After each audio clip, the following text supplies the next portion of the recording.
मान्छेले आफ्नो सन्तान जन्माउनको लागि जस्तोसुकै कदम उठाउन पनि तयार हुन्छन्। आफ्नो सन्तानलाई कति प्रेम गर्छन् भन्ने कुरा भने बुहारीको गत एपिसोडबाट नै हामीले प्रष्टसँगले बुझिसकेका छौँ। किनकि रामले कमलाबाट सन्तान जन्माउनुको लागि भनेर 50 लाख रुपैयाँ खर्च गर्न पनि उनी पछि भने हटेनन्। त्यसको लागि आफ्नो घर परिवारको बिचल्ली गरेर गाउँभरिको मान्छेहरूको अपमान सहन पनि उनी पछि भने हटेनन्।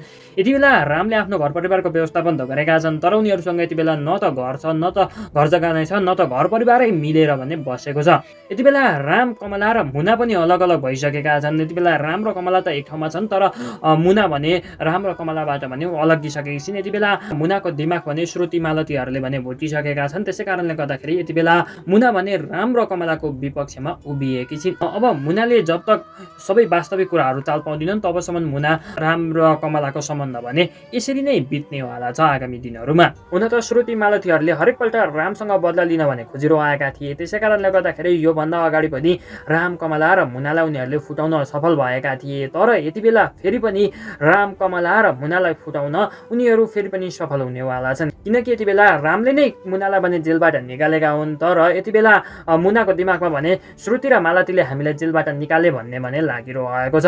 तर वास्तवमा रामले नै 30 लाख रुपैयाँ ऋण खोजेर मुनालाई जेलबाट भने निकालेका हुन्। श्रुति र मालतीले मुनालाई जेलबाट भने निकालेका भने होइनन्। तर यति बेला श्रुति र मालतीले भने हामीले नै तिमीलाई जेलबाट निकालेका हुन्, राम र कमलाले तिमीलाई वास्ता गर्न छोडिसके, राम र कमलाले तिमीलाई धोका दिए भनेर यति बेला अर्जुनलाई पनि आफ्नो पक्षमा पारेर भने मुनाको दिमाग भने उनीहरूले भुटिसकेको छन्। त्यसै कारणले गर्दाखेरि बुहारीको गत एपिसोडमा भने अन्त्यमा आएर मुना जब जेलबाट छुटेर आइन् तब कमलालाई तिरस्कार गरेर श्रुतिलाई गएर भने अँगालो मारेकी हुन् मुनाले। तर मुनाले जब वास्तविक कुरा बुझिन् तब फेरि राम, कमला र मुना भने एक हुनेवाला छन्। साथीहरू, तपाईँहरू मध्ये को राम, कमला र मुना फेरि एक हुनुपर्छ भन्ने चाहनुहुन्छ? यदि तपाईँहरू पनि राम, कमला र मुना फेरि एक हुनुपर्छ भन्ने चाहनुहुन्छ भने कृपया हाम्रो यो भिडियोलाई एक लाइक गरेर कमेन्ट सेक्सनमा राम, कमला र मुना लेखेर हाम्रो यो च्यानललाई पनि सब्स्क्राइब गरिदिनुहोस् है त।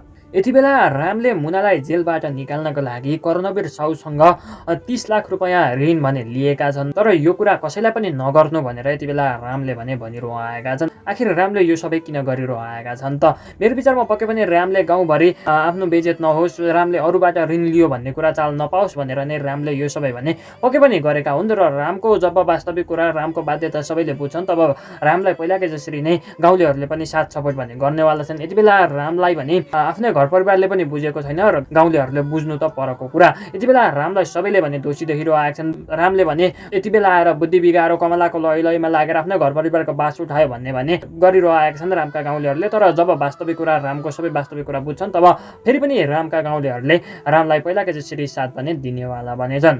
र केही समय पछाडि राम, कमला र मुना फेरि पनि एक हुनेवाला छन्। श्रुति मालतीहरूले जति नै कोसिस गरे पनि राम, कमला र मुनालाई फुटाउनको लागि उनीहरूले जति नै कोसिस गरे पनि केही समय पछाडि फेरि पनि राम, कमला र मुना एक हुनेवाला छन् र रामको परिवारमा फेरि पनि खुसियाली छाउनेवाला बनेछ। साथीहरू, तपाईँहरू पनि रामको परिवारमा फेरि पनि खुसियाली छाउनुपर्छ, राम, कमला र मुना एक हुनुपर्छ भन्ने चाहनुहुन्छ भने कृपया हाम्रो भिडियोलाई एक लाइक गरेर कमेन्ट सेक्सनमा राम, कमला र मुना लेखेर हाम्रो च्यानललाई पनि सब्स्क्राइब गर्नु होला भन्दै अहिले चाहिँ बिदा माग्न चाहन्छु। हस्, नमस्कार।